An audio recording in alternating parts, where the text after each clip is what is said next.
Assalamualaikum warahmatullahi. Alhamdulillah, malam ni kita berpeluang nak duduk dalam majlis ilmu.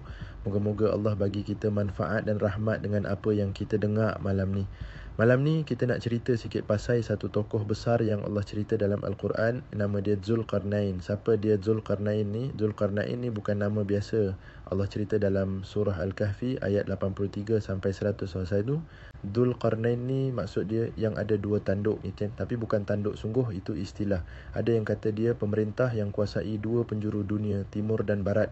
Dia ni bukan raja biasa-biasa.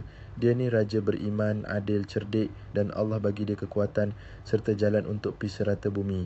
3 perjalanan besak Zulkarnain. Allah cerita dalam Quran, Zulkarnain buat 3 perjalanan. Satu, pi sebelah barat. Dia sampai tempat matahari terbenam, jumpa satu kaum.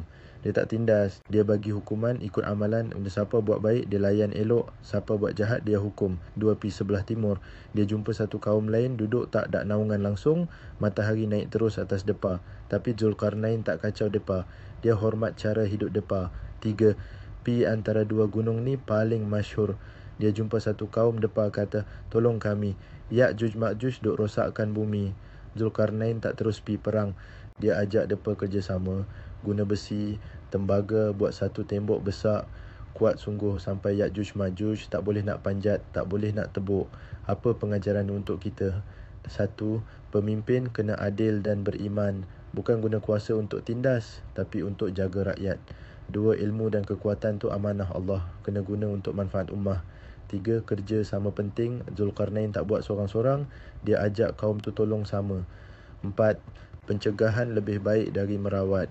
Dia buat tembok sebelum Ya'juj Ma'juj mai serang. Penutup, kita belajar dari kisah Zulkarnain ni bukan sekadar sejarah, tapi untuk tengok contoh kepimpinan yang Allah puji. Dalam zaman kita, pemimpin macam inilah kita nak.